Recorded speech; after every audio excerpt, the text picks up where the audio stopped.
I've been feeling really called to make this video. I feel like I wouldn't be showing up authentically and doing service to the community if I didn't say, like, today I'm not in the best space. I have a lot on my mind. I feel like I'm in a season of pivot, and I feel like not knowing how and when is really getting to me. At this moment in time, I need to honor that, but I also need to share that with y'all, because as I'm feeling called to share this video, and especially if it's your first time, you're gonna be like, damn, this girl is dull. If this is your first time seeing me, I'm so sorry. Today I really wanted to talk about just my journey of self-love, like how I got here, the things that I've learned since being on this journey, while being on this journey. Self-love has not been an easy thing for me. It's still a journey. In 2019, I had my baby. Fast forward to 2021, me and her dad separated. For the longest time, I've been trying to stick away from this conversation because of like us still being in a custody battle, just being afraid to show up as myself because certain parts that I did let that person into were used against me. That just left me in like a not so trusting space. So like really being called to share my journey has been hard for me because every day that I have showed up, I'm overanalyzing it. Is this what I'm supposed to say? Is this what you want me to share? Is this going to be used against me? XYZ. But here I am, and I'm trying to like let God and my spirit team lead my words. In 2021, we ended up separating. Although this is something that I wanted, this is something that I went about doing, it still was in aspects that I did not think would be hard. I thought that I had made my peace with it, but it showed up in different ways. I was going through a loss of like losing that person, but also a loss of like losing what was comfortable, losing this version of myself that I know that I've been comfortable with for almost my entire 20s. Even though that relationship was very toxic, it was comfortable. On some level, like, that sounds crazy. Sometimes it's hard to like remove yourself from relationships or things or places that you know so well, because you don't know the new. You don't know what's coming next. And that can be just as fearful as staying in something that you know you have outgrown or is not beneficial for you or your kid or whatever your situation is. And I feel like when I left, I just thought my life would be completely different. Like, I thought that I was going to be happy and I thought I was going to have all these experiences, but having to still stay in this location, I just thought I was going to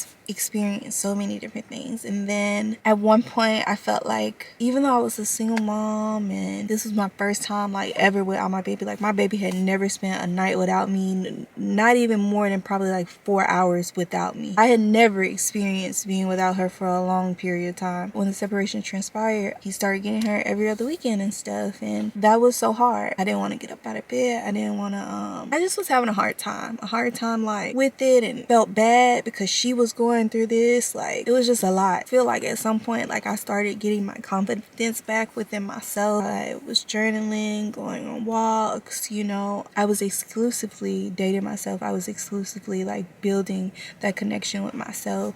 And at one point I felt like the most confident that I had ever felt in my life. Then I had got diagnosed with a desmoid tumor. At first I got misdiagnosed, so like having to advocate for myself and learning how to advocate for myself, I had never done that before. I had got very accustomed to like letting things kind of be and taking on like the role or adapting people's ideas of me. I'm stopping because I'm like, is this what I'm supposed to be sharing? Like,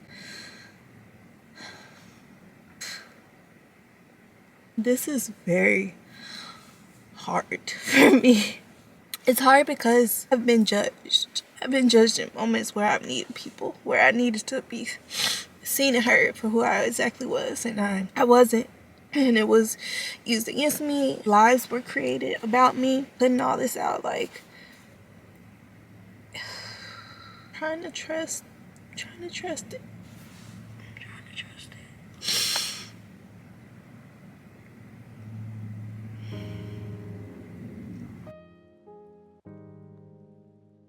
I ended up getting shingles.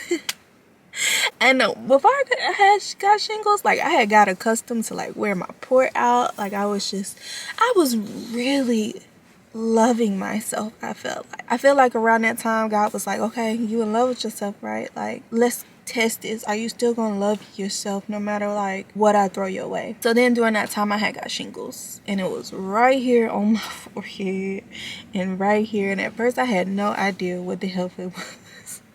Like, I had no idea, and I was just like, okay, like I just thought it was like a little pimple, because it started off with like a pimple here and I think like a little thing here or whatever. And no, that thing was shingles. Like, I might insert some pictures because it was bad, and I was just like trying to find ways to cover it, trying to find ways to like still love myself and see the beauty. I didn't. If I'm being quite honest, I did not. I just thought I was very like, I didn't think I was ugly, but I just didn't feel like beautiful. You're on a journey, right? To give yourself grace with the emotions that come up, with the things that arise. If you don't handle it the best, if still love yourself, see the beauty in who you are, because you are beautiful, you know, like you gotta see it even when it's not the easiest to see it, even when your vision is so blurry.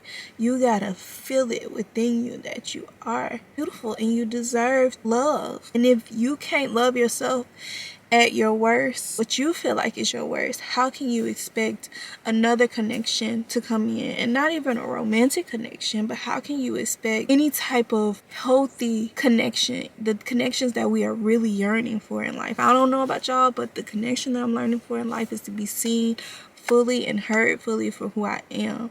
And I want that to feel so good. I want to be around people and feel good 100% around them. Like, I can just be authentic to myself. And if I couldn't love myself in a moment where I needed to give myself grace, where I needed to hold my hand and tell myself everything was gonna be okay, like, I think it was like a test to see like, okay, are you ready for these connections? Because you can't do this for yourself right now. You're yearning it from other people and you have to mirror it. Like, it's a mirroring thing, right? Like, you treat yourself like crap, then God's gonna send you people that treat you like crap. The energy is mirroring itself. Another lesson, honoring yourself. Whether it's honoring your emotions, keeping your promises to yourself, honoring how you look at things, your values. When we go through like these experiences that seem difficult, they're lessons that we're learning. And when we're learning these lessons, we start to reevaluate things, reevaluate how we look at things, what we want out of life, how we feel about certain things. When we're reevaluating those things, after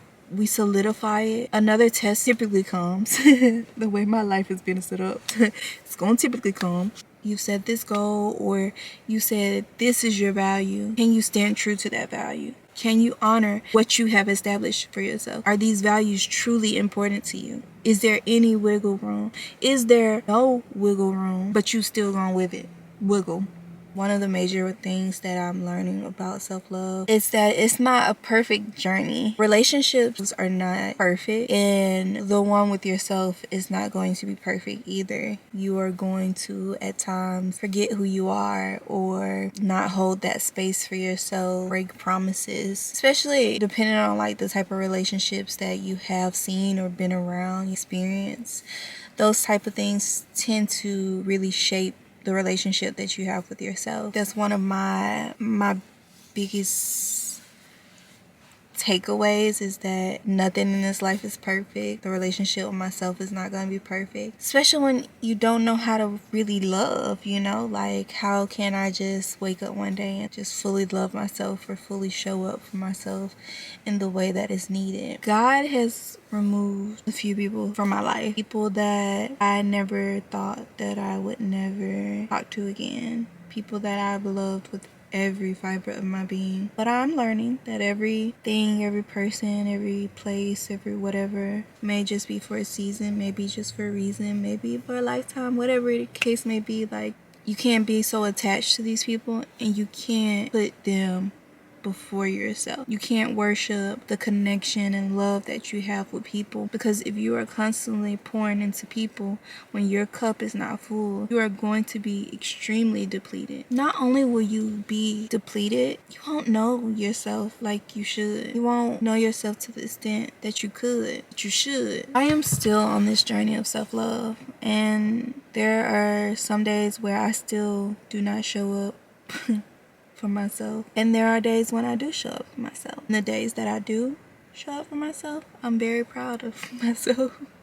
I'm very proud of that girl that's just like, okay, we showing up today. My camera overheated again, so I just want to say bye. I hope that you like, comment, and subscribe. And if you don't, I still hope that I see you in the next video and you stick around for a little bit until you feel like you want to.